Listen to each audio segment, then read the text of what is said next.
Hello and welcome to China Talk. It is a series of interviews with leading global experts on China and East Asia. And the series is produced jointly by the Polish-Chinese Business Council and the SWPS University here in Warsaw, Poland. And the interviews are hosted by representatives of these two institutions. From the university side, it's myself. My name is Marcin Jacobi. I'm head of the Department of Asian Studies here at SWPS University, and co-host with me is Mr. Zbigniew Niesiobęcki, president of the Polish-Chinese Business Council. And today, in today's interview, we have a very, very special guest from the UK, Mr. George Magnus, who is an independent economist and commentator. He is research associate at China Center, Oxford University, and he also serves as a research associate at the School of Oriental and African Studies in London. He has had a very interesting career, most notably serving for more than 10 years at UBS Investment Bank, first as a senior economic advisor and then as chief economist. And he's also a prolific writer. He's been writing extensively to leading world media outlets such as Hong Kong's South China Morning Post, Financial Times, The Times, Daily Telegraph, etc. He's also author of 3 important books on China, and the latest one published in 2018 and published in an updated version only last year is Red Flags: Why Xi's China is in Jeopardy. And it's my great pleasure to welcome the co-host and the guest, Zbigniew and George. Hello. Hi, nice to be here. Thank you very much. Zbigniew, it's over to you. Thank you very much. Hi, George. I'm very pleased to welcome you and thank you very much for accepting our invitation to China Talk. So I would like to start our discussion with the topic of the relationship between US and China. So in one of a speech, US Secretary of State Michael Pompeo said that the old paradigm of blind engagement in China, it's over. Do you think it's a chance to build new, better balanced relations between the dominant or ruling power and rising power? What might new normal look like in the relationship? Good question to start with. We might be better off trying to answer this on November the 4th or November the 5th after the US presidential election. But I think in a way that would be kind of a cheeky answer. I mean, the straight answer is that we have, one thing that I think everybody agrees now is, whether we approve or like President Trump or not, one of the things that he will be remembered for is for resetting or challenging us all to reset the relationship that we have with China, and which has existed for the last, 20 or 30 years.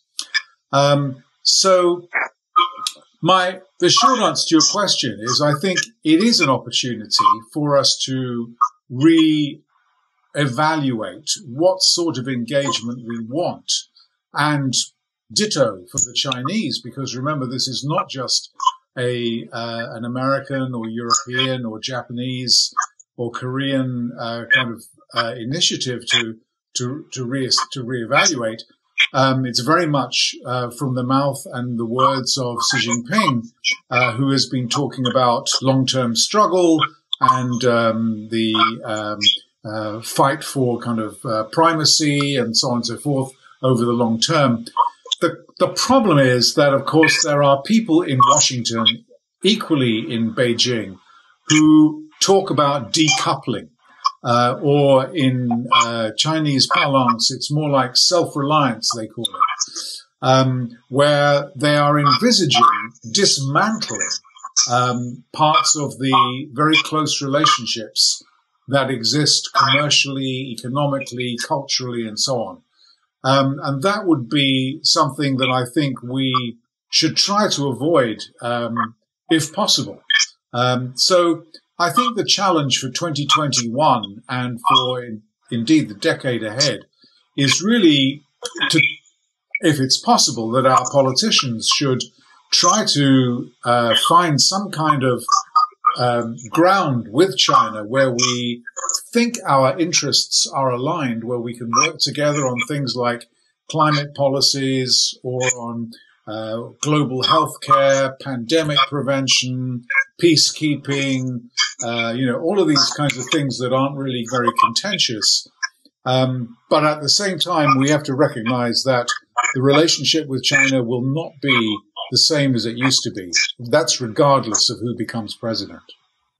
Well, exactly. This is something I wanted to follow up with, because many people say that while I think everybody agrees that Donald Trump is a disruptor in this US-Chinese relations, many analysts say that actually not big. The changes between the US and its attitudes to China will not change dramatically. Maybe the language will change, the diplomatic language, but actually the American resolve to actually reestablish relations and sort of build them in a completely different way is something that has started and will not finish with the election results. Would you agree with this? Yeah, I would agree with that. I think that we've turned a corner, most definitely. And there's a lot of pushback. A lot of people call this, Cold War 2.0. And a lot of people push back against that language because, the Cold War with the former Soviet Union was, obviously a tussle or a kind of a conflict, between America and the Soviet Union. There were no economic ties that really mattered. It was all about, armies and borders and Europe. And there were at least, 15 to 20 conflicts in other parts of the world where the United States and the USSR fought each other through proxy armies or forces. So clearly this is not a Cold War in the same sense as it was with the USSR. Nevertheless, perhaps the problem is we haven't really found the language for it. It's about beliefs. It's about standards. It's about values. It's about governance. It's about influence, and about, winning the hearts and minds of other countries and other nation states. And so, yeah, I just think that is where we are. And I don't really see that there's any going back to the kind of relationship that existed before, where we looked upon China as, just a competitor or a customer. It is both of those things, but it's much more than that now. And remember also, the Chinese don't look at us either as, us as in sort of democracies in the West. Doesn't look at us as necessarily a partner, that they want to play second fiddle to. They want to be top dog. So, yeah, that's kind of where we are. So some experts added that if Joe Biden wins the presidential election, he is likely to be more effective to coordinating allies to united front against China. So do you think building a great anti-Chinese coalition is possible? With whom can China build pro-Chinese coalition? Yeah, that's a good question. I think, well, again, we're just speculating now. My own sense is that if Joe Biden became president, I think he has a call on some quite bright minds in the Washington establishment and in foreign policy think tanks and the kinds of places where presidents like to find advisors and informed opinion. So the sense that I have, and I think a lot of other people have this too, is that even if the content of the Sino-US relationship doesn't really change very much, the language and the spirit of conducting that relationship would be very different from what it has been with Trump. So if Joe Biden can do what the Americans have traditionally done, in the decades after World War II, which was to basically establish an agenda that other countries are happy to sign up to or to follow, in key areas where national interests obviously are very closely aligned. I think that would be, a good thing for us. I mean, and a good thing for the United States. For China, it's perhaps an equally important issue, because I think they would like to. I mean, the whole ethos of foreign policy in China, and the whole basis that I think underlines the Belt and Road Initiative, is really about winning the compliance and support of all of those countries. Obviously, they're not OECD countries, but they tend to be in Africa, Asia, South America, the Middle East, and so on. That's the Chinese goal too, is to basically win, as I said, the compliance and support of many of those countries, some of which it has, but a lot of which it still is quite distant. Particularly in Asia, I think Asian countries are very conflicted between their economic dependency and reliance on China, because it's the biggest economic kid in their region, on their bloc. But actually, they tend to look more towards the United States for their security interests and for the kinds of values which they deem to be important. I mean, I'm talking generically. I'm sure there will be exceptions to that, but I think it's a big call for Beijing as well, actually, to try to do that. And do you think that the US will try to force this sort of either-or attitude, that either you choose to line with us or with China, and there is no middle way? Because Asian countries and many Asian countries, such as South Korea, are trying to balance delicately between China and US, like you said, economically very close ties with China, and then politically, militarily, maybe also a strong relation with the US. Do you think that the US will push this sort of attitudes in political relations? Well, I think, that's all comes down to really is how effective is your diplomacy. So there's been some, discussion recently by foreign policy observers about what they call China's coercive diplomacy.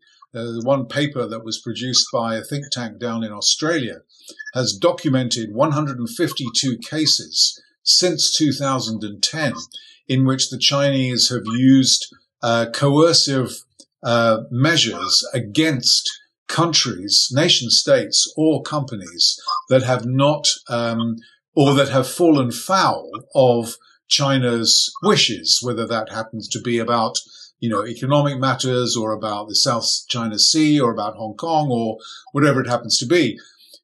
Typically, we do not use that, at least as far as we know, do not use that kind of coercive diplomacy as a rule. And we like to think that we leave it up to other countries to kind of make their own decisions. But perhaps that's also a rather naive way of looking at things, because behind the scenes, I'm sure there are all sorts of, sort of horse trading and haggling that goes on. So I would expect, for example, I'm sure under Trump administration 2.0, I'm not quite sure, but I think under a Democratic administration, I think there would be certainly attempts to open up economic and commercial channels again. I mean, it's possible that America might rejoin what's now, it used to be called the Trans-Pacific Partnership, but it's now called the Comprehensive something or other, something with the same words in. It's the Mark II of that free trade agreement which Trump left as soon as he came into office. Or, there may be assurances given by a new administration in Washington to a lot of key Asian countries about America's, you can rely on us for security. We will help you in terms of economic development. There have already been some pushback programs in terms of providing infrastructure or infrastructure financing to emerging countries in the region. Obviously not on the scale of the Belt and Road, but working with India and Australia and Japan, I think the Americans could be in a position to try to act as a bit of a counterweight. Yeah. So I think, we may not call it coercive diplomacy. We might call it leaning on countries to do, follow another course. But I'm pretty sure that's likely to happen. Yeah. So the latest restriction imposed by the US on export to China's most advanced manufacturer of computer chips will probably not remain without a Chinese tit-for-tat answer.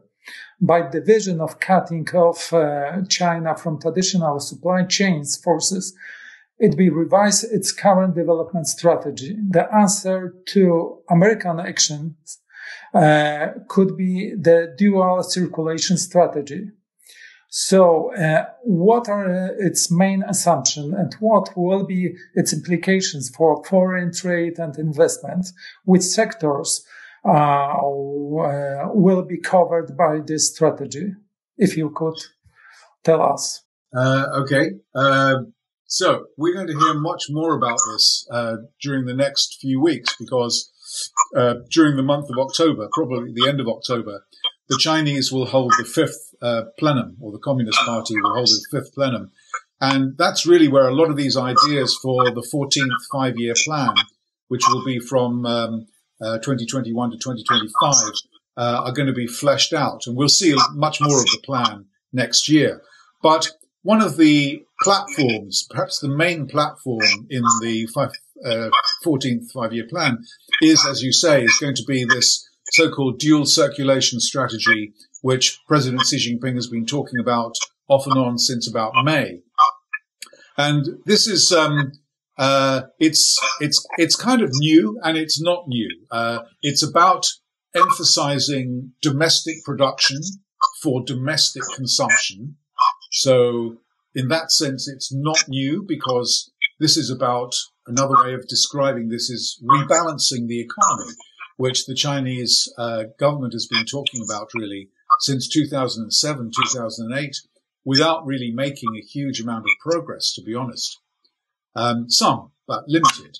But it is new because it's very much the context in which President Xi Jinping is talking about this. The context is really about decoupling. It's, you know, we still think that foreign trade is really important.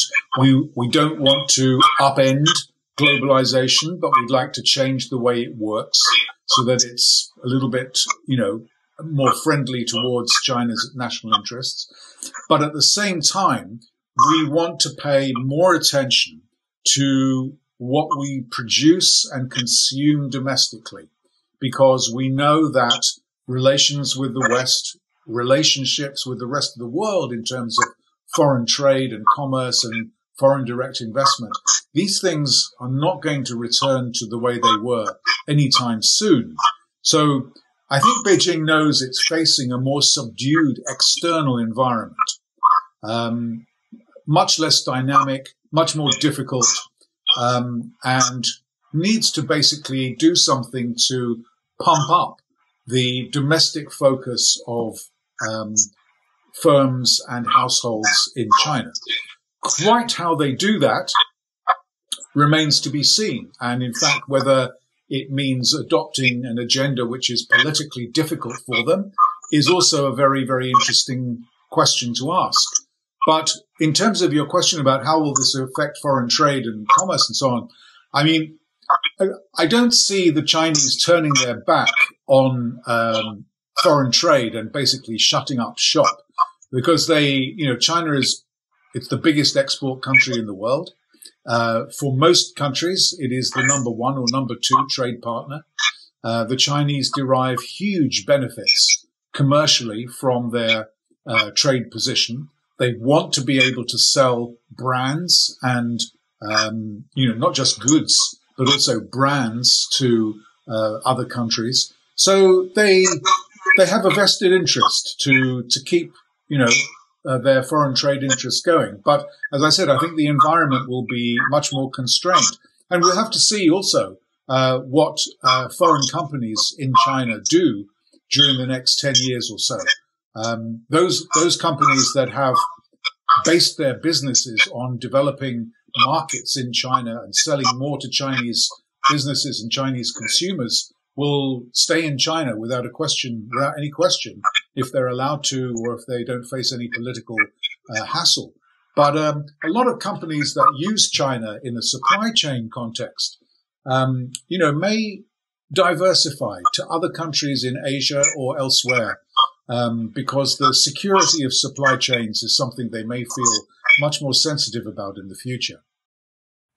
But I understand that this is a very long-term prospect. I remember some of the latest figures I read that 85% of US companies present in China are not planning to reduce their investments, at least now. So it seems like it's a very, very long way for any sort of meaningful decoupling to be actually taking place.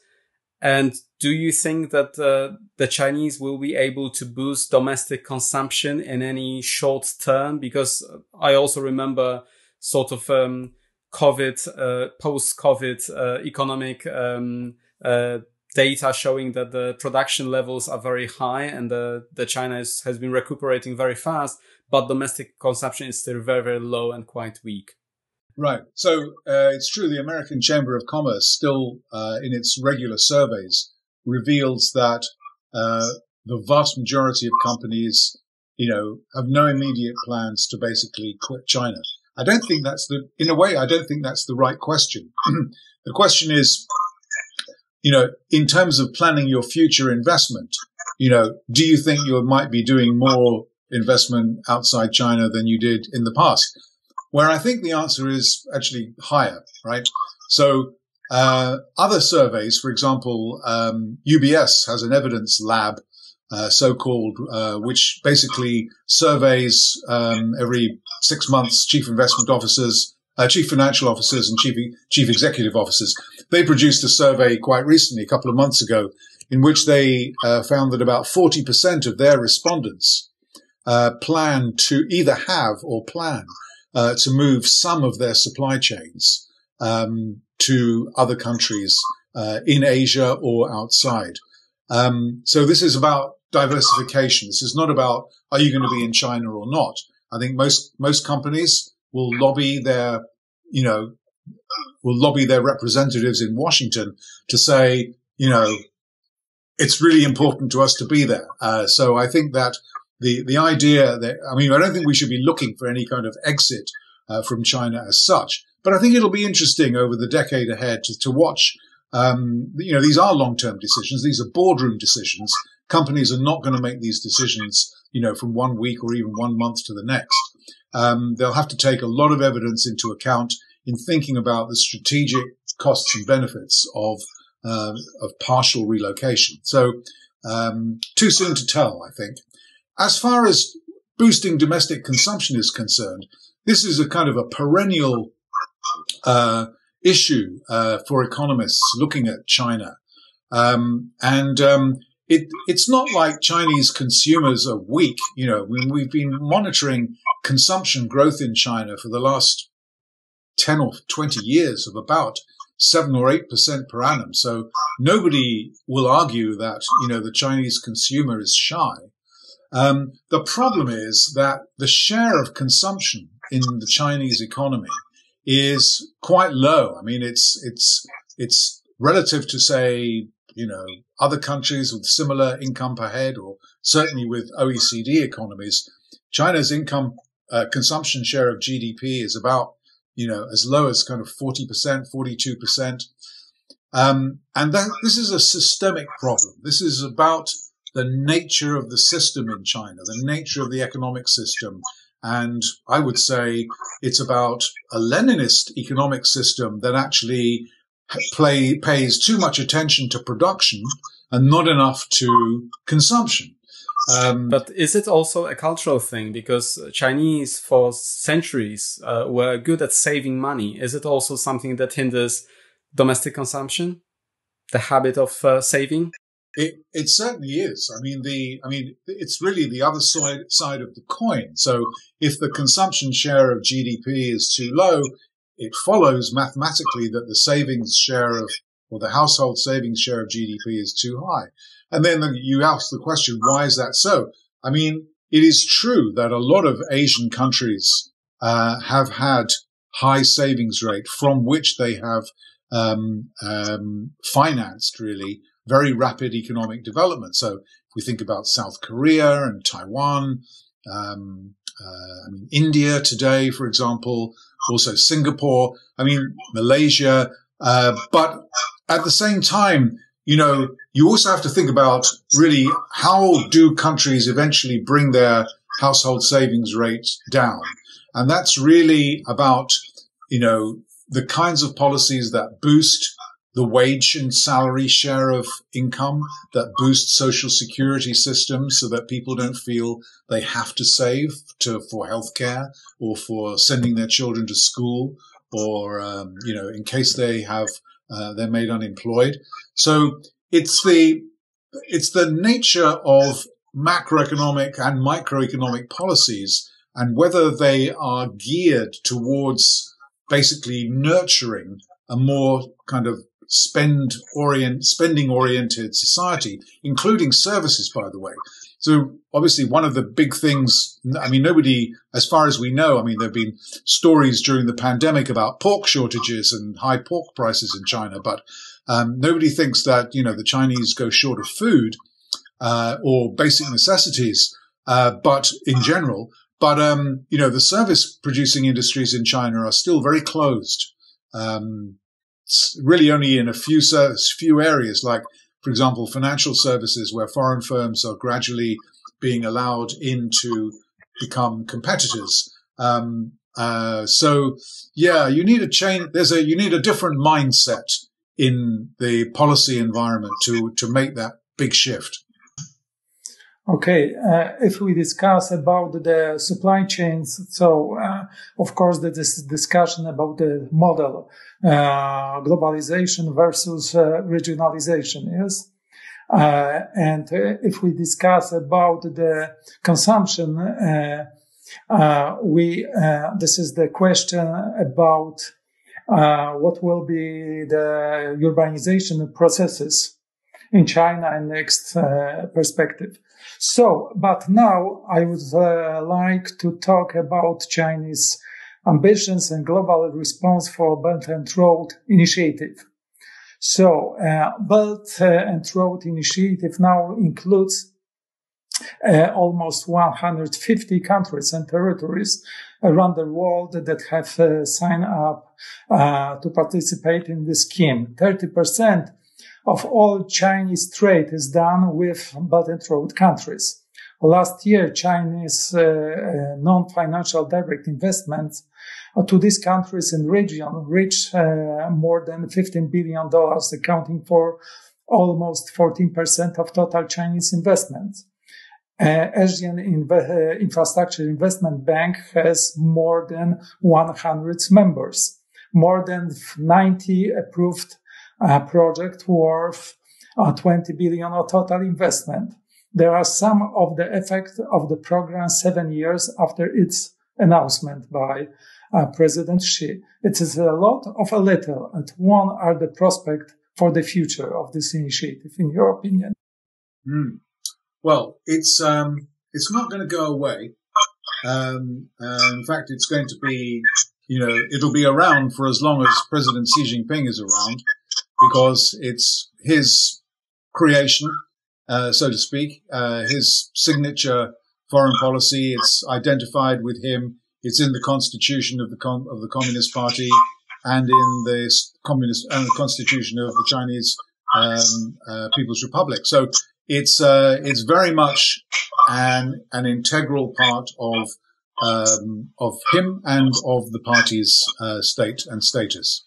So it's interesting to reflect on it, really, because in terms of annual flows of projects, and by projects I mean not just foreign direct investment by Chinese companies, which is actually the smaller part of the projects, but financing is like about 75 or 85% of the value of those projects.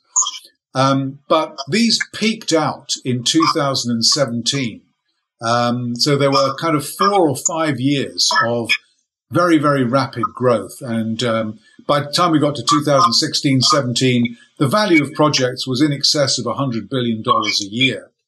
But 2018 was a bit softer. 2019 was still a bit softer. What little data we have for the first 6 months of 2020 is there's been not very much activity going on in terms of BRI projects. So does this mean, I mean, a lot of people have looked at the data and said, does this mean that, that it's kind of dying out? And the answer is definitely not. I mean, I think it's taking a breath. I think in some respects when China held its second Belt and Road Forum, which was, I think in the spring of 2019, it was a much more, as the Italians would say, sotto voce, much more, a much quieter affair than the first Belt and Road Forum, which was 2 years before that. President Xi Jinping's speech then was about 40 minutes compared with almost 2 hours 2 years beforehand. And it was notable, really, for his almost, it wasn't really a pitch, but he opened up the possibility that foreign banks and foreign states might collaborate with China in building out the Belt and Road. Now, the likelihood that any major foreign governments like Japan or India or Australia, America, EU, would collaborate with China or directly in building out the Belt and Road, I think is very slim. But I think it's kind of interesting that the Chinese view about the Belt and Road is not, it's not a dictum. It's not a kind of fixed plan that's been handed down from up above and has to be followed out to the letter. It's maneuverable, So last year it was kind of open to others to participate if they think it was interesting. Then we had, the opening up of the Polar Silk Road. Then we had the opening up of the Digital Silk Road. Then now with the pandemic, we've got the opening up of the Health Silk Road.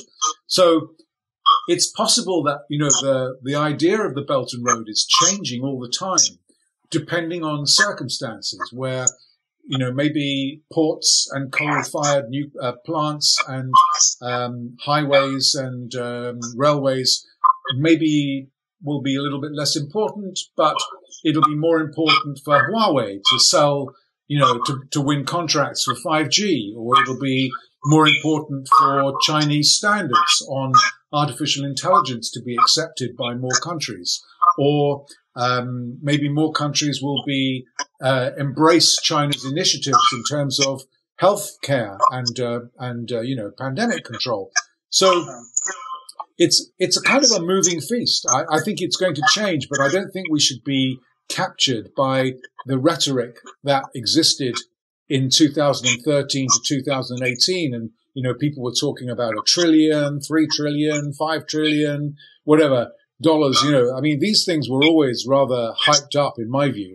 But it's changing, it's changing with circumstances. But fundamentally, it's about Chinese foreign policy. And that's important for other countries to be aware of and to recognize too. Yeah, but following up on this idea, would you view today Belt and Road Initiative as a project or more of an umbrella name for basically everything China does in international economic expansion and expansion of supply chains? I mean, is it just something that can be grasped as one idea? Yeah, I think it's a good question. My personal views, I would see it as a concept rather than as a project. So when it all started off, we thought about it as a project. It's about China building infrastructure. Now, there are many reasons why they might want to do that. Could be to relieve or, to help the development of the western provinces of China, especially in the, Pakistan and the other stans in Central Asia. And it could be, to relieve, excess capacity at home. And all of these things were being cited as reasons for the project of the Belt and Road. But I think over time, it's changed. And I think I would subscribe to the view that it's a concept rather than a project. And the concept is really about different types of commercial, cultural, political engagement designed to win friends for China in the rest of the world. Yeah. So I would subscribe to that. Yeah. Okay. So thank you very much. So let's shift focus to the role and influence of Europe in the rising tension between the two world economic powers. In the official EU contacts with China from 2016-2017, we can observe revision of views on bilateral cooperation. Initially, European politicians fully accepted the win-win rhetoric imposed on them by the Chinese side, but sometimes doubts arose about the real goal and benefit of this cooperation. So, firstly, the EU completed investment screening legislation, then started paying attention to Belt and Road initiative, especially in Balkan country, in Italy, or in Greece. A tipping point in EU-China relations was the Commission decision in early 2019 to designate China a systematic rival. So you said in one of the interview that the pro-China lobby in the last 12 or 24 months is pretty much evaporated. Can you comment it? Yeah, I mean, it's been extraordinary. Even by the standards of the last 5 years in Europe and in the rest of the world, where I think we've been shocked and, surprised by many things. It's been extraordinary how this kind of pro-China sentiment has evaporated. I can only imagine. It feels like the pandemic's been going on forever, but actually, of course, it's really only since, at least in our part of the world, really only since the beginning of the year. So it's not that long ago. But I don't think, for example, in the United Kingdom, which is obviously my country, before December, there weren't that many people who were interested in China, to be honest. There were, obviously a lot of people are, because they know what it is and they know that it's a very big country and we have to be cognizant of, what's going on in Hong Kong and, the Uyghur issue in Xinjiang province and South China Sea, etc., etc. But actually, there wasn't really a kind of a popular outcry or disappointment with China.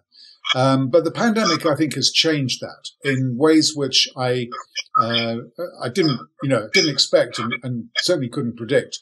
But it is what it is now, and I think that's not dissimilar, according to surveys done by Pew.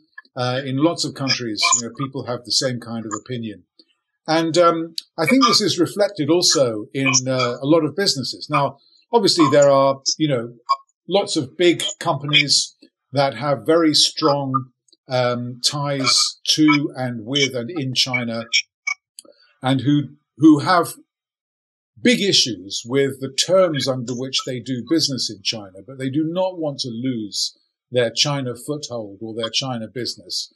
And they would much rather that our governments basically adopted a different kind of negotiating strategy and tried to struggle to achieve changes in the operating environment for business, which you can understand why they want to do that. But and a lot of other businesses that aren't in China still see very big export opportunities to that country. So we have to be a bit careful not to throw the baby out with the bathwater, as we say. I would say in Europe, it's not uniform. We are, 6 countries. I'm not sure whether Britain is. Seven, without Britain. So we're a lot of countries, and obviously, national interests vary from country to country, and not everybody has the same kind of view. So it's quite difficult to build a kind of consensus around how to approach China. But obviously, I think if we are more, we don't have to be viscerally, opposed to China because, in ways in which, say, parts of the American establishment are. But I think we have to be realistic about what we can and should achieve and where our red lines are or should be. So I think we have the view in Europe that we would like to have a constructive engagement to, continue to trade and do commerce where it's in both of our interests. But at the same time, we see China, as you said, as a systemic or a systematic rival, particularly in areas that affect national security, those in technology, for example, or energy.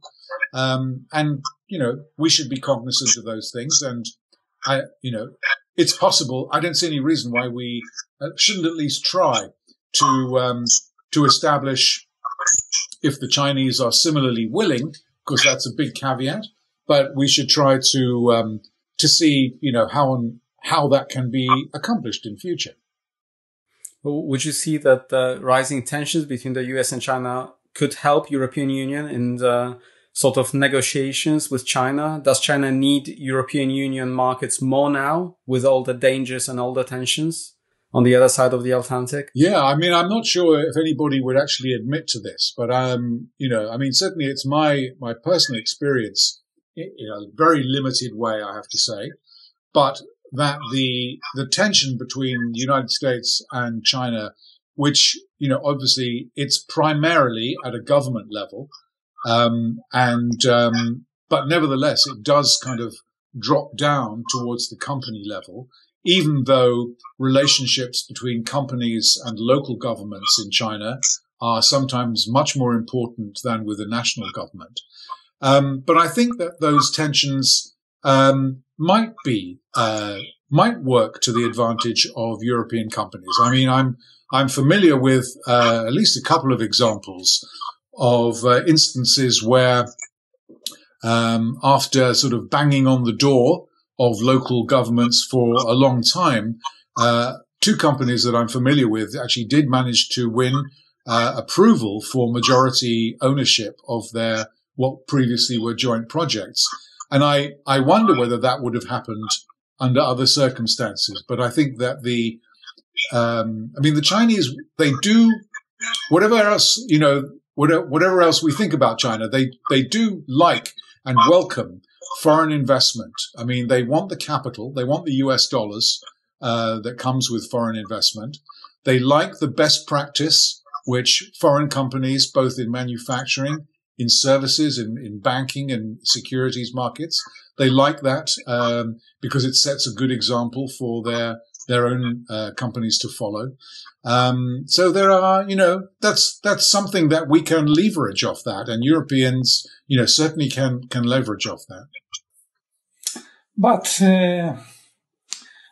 this is the question: if it's possible to significantly improve economic relations with China while adopting a hard course in other areas of cooperation. It seems that this position is not accepted by China. The evidence by the lack of progress negotiation on the EU-China investment agreement after 7 years of negotiation. So, this is the problem.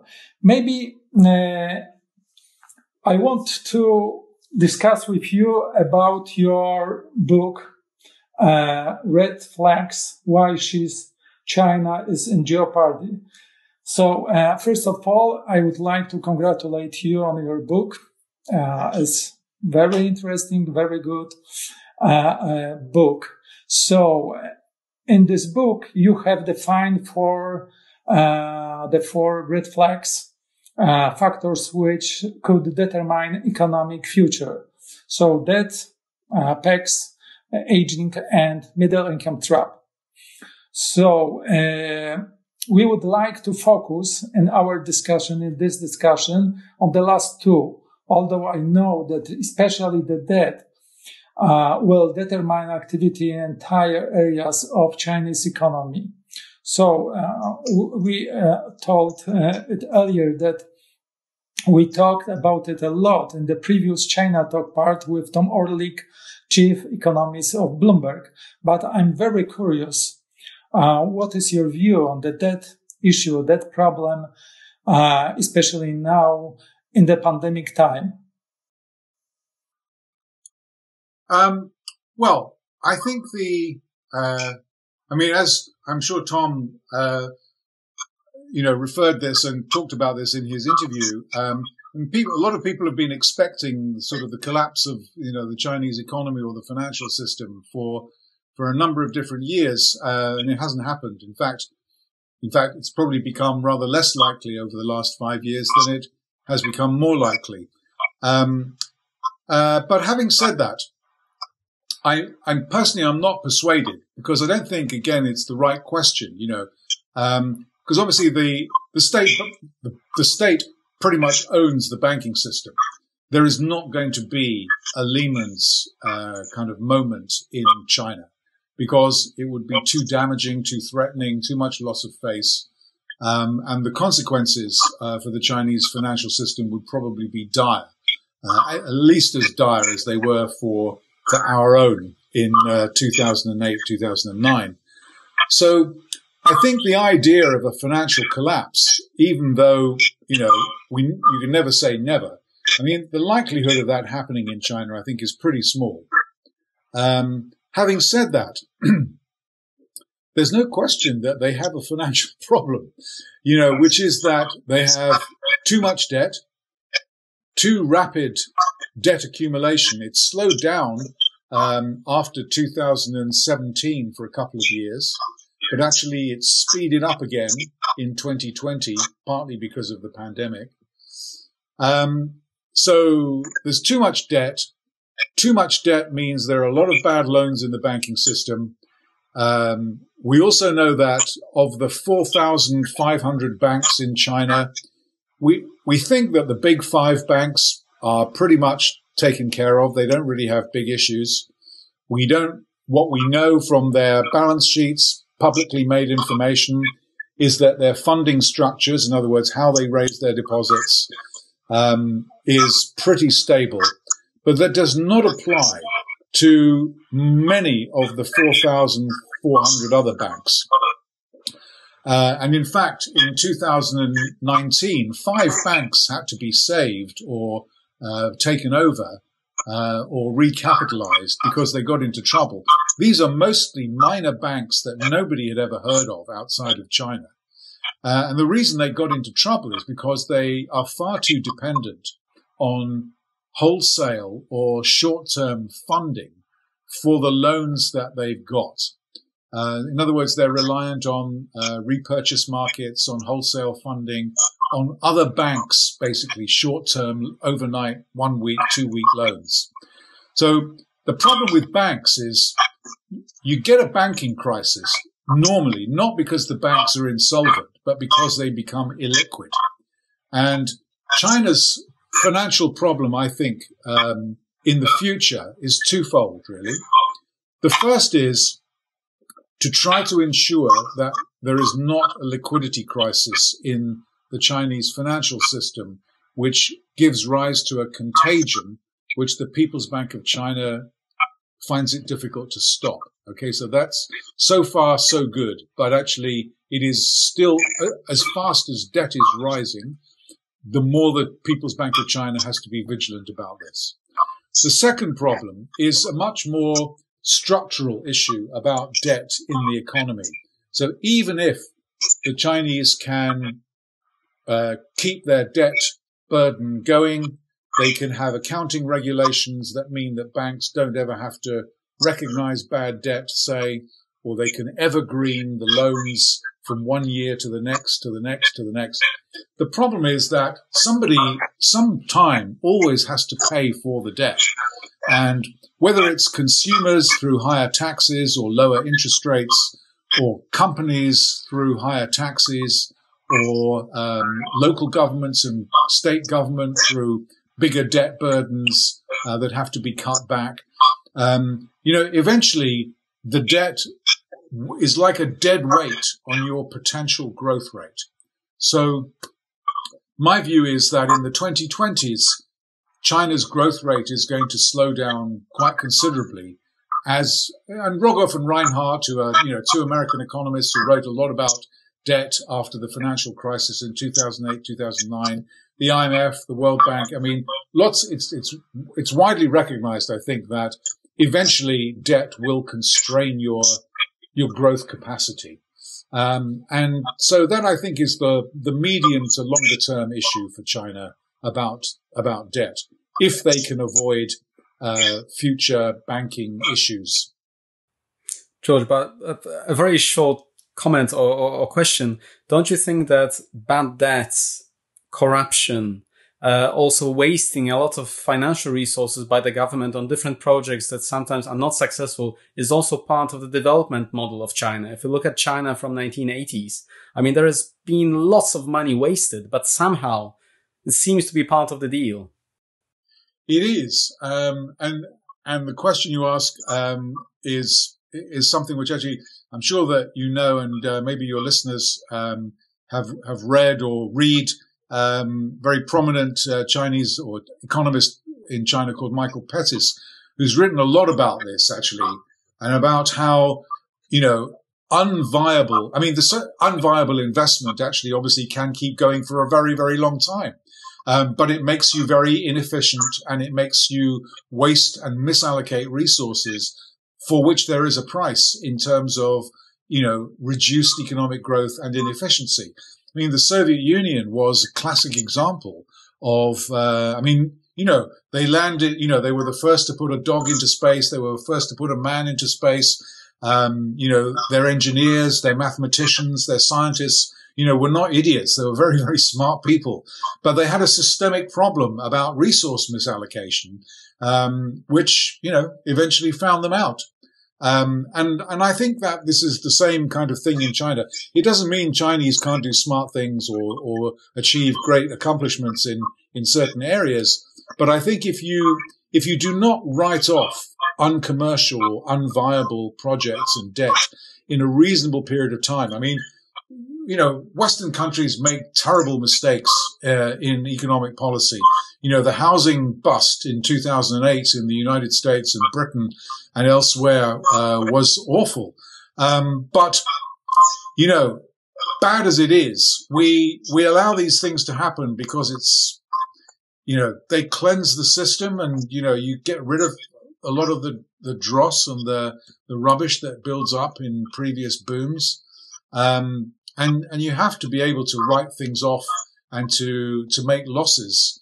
This is an interesting question, really, because in China, under, the influence of the economic, kind of guru, Liu He, I mean, China is beginning to recognize loss, right? So there's a growing number of, corporate bond defaults, still compared with a lot of other emerging countries, it's quite low, but it's rising. Bonds do default in China. A few local governments have defaulted on loans or on project finances where they'd have to take losses. So one of the things that's underpinned the Chinese financial system has been implicit or explicit guarantees.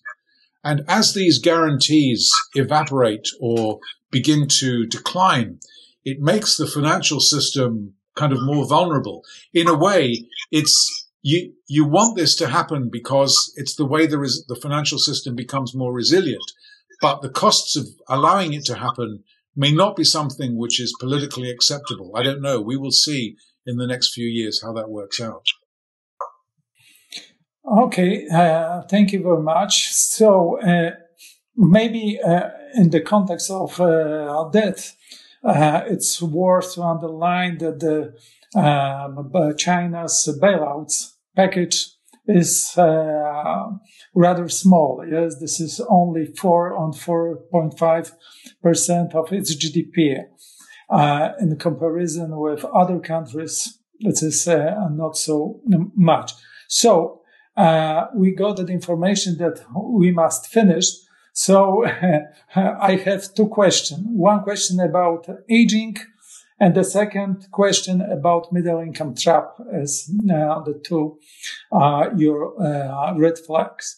So the first, I would like to ask you, what could the labor market in China look like in 10 or to 10 years? So because I can predict among others, three phenomena on the labor market. We know that China's population is rapidly aging and the full workforce available will be decline. Yes.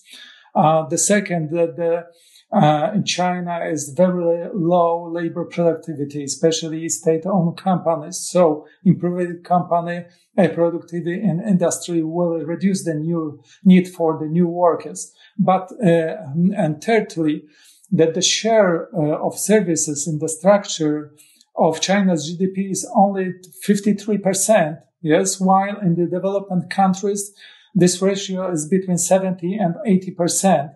This huge gap show us where the mainstream and employment will be directed and how large is the reserve of new jobs, because we know the services create a much greater demand for employees than industry.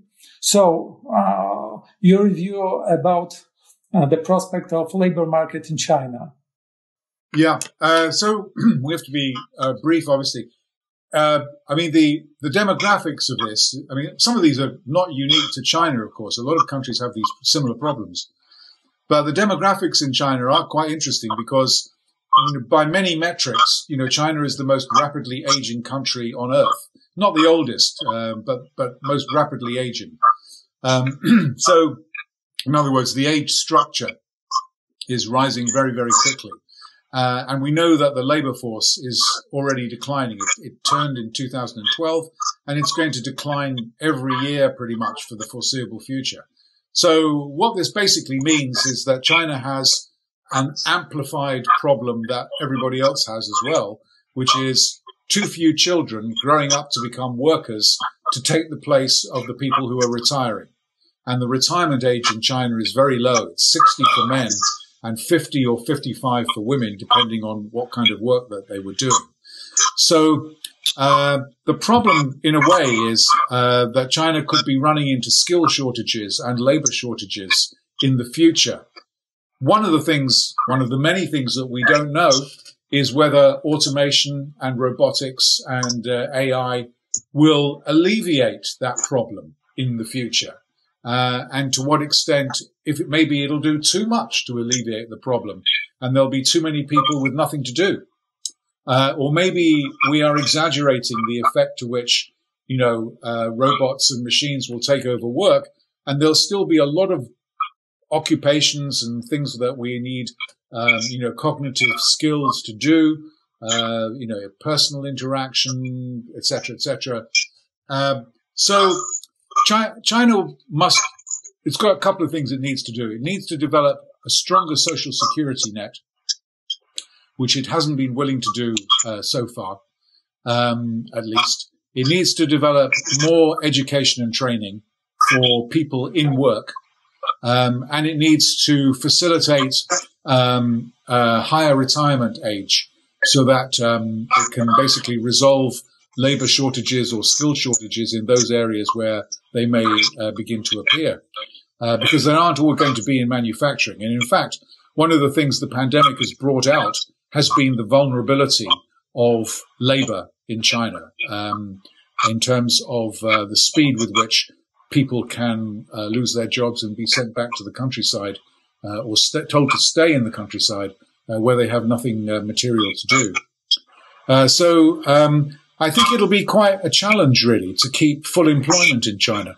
Every single policy meeting in China for the last 12 months, every single statement by the State Council about economics has employment as its number one goal. And you'll see this in the 14th five-year plan as well, I'm pretty sure. So when you ask me the question, what is the labor market going to look like?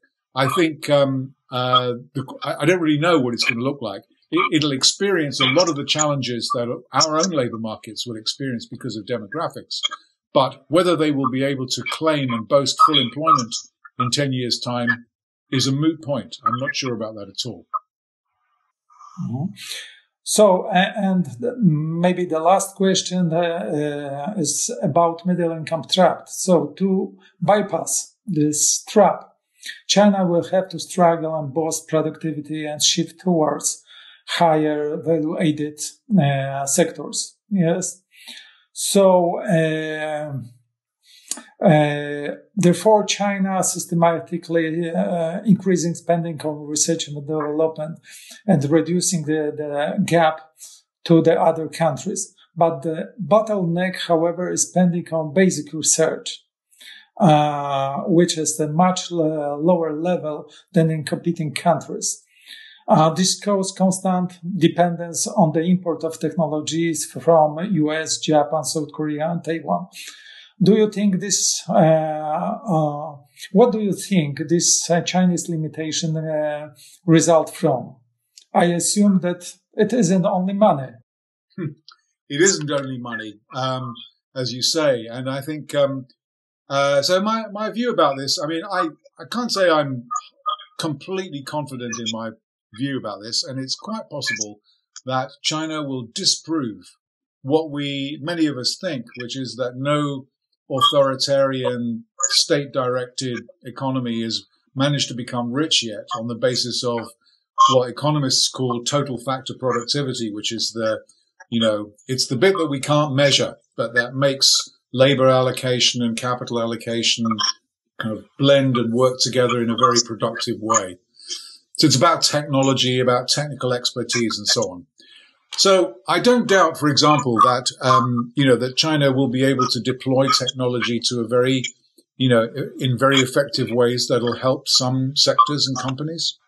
I'm not convinced that the, breaching or avoiding the middle income trap is, in the bag, as we say in English, because mostly I think development economists nowadays, we think that institutions are really what help you become rich, not necessarily that you need to have high research and development spending. It should be done not just by a handful of state-owned enterprises, but by, middle-sized companies and small companies. It should be diffuse. It should be creative. It should be the fact that everybody should be able to experiment and everybody should be able to fail so that we learn from people's mistakes, etc., etc. You're not allowed to fail in China. If the government says you have to do something, you have to do it. So the problem is, I think, not that China is not able to do clever things that raise productivity in a company or in a sector, but that they lack the institutional framework to encourage or to nurture productivity from the bottom up. In other words, it's a very Western way of thinking about things because that's the way I was trained, but it's the only model I know that works.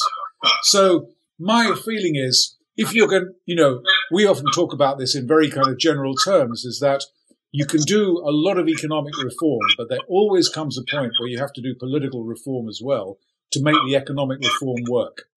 And my view is, I suppose, if the Chinese Communist Party is not willing to embrace political reform, and it doesn't want to because its raison d'etre is to rule unchallenged, then I find it hard to see how a lot of these economic reforms can ever plant roots. So that's the basis of my skepticism. We have to finish on this point. It's a great point for a start of a new debate. I think it would be a great debate between the so-called Western world and China. I'm very sorry that we have to finish. I would like to thank you very much, George, for your time and for your insight. It was a wonderful discussion. And there were many questions I wanted to ask you, but I kept looking at the clock and unfortunately not enough time. So thank you very much. I would like to also invite all our viewers to take part in our next webinars and interviews. They will be all posted on SWPS University management space on the internet, plus podcasts and everything will be all there, available free of charge to all users. Thank you again. Thank you, Zbigniew. George, thank you very much for your extremely valuable insights and comments. Thank you, Professor Marcin, for conducting today's webinar, SWPS University for supporting today's event. And so we invite you to the next part of China Talk. Thank you very much. Thanks to both of you. Thank you.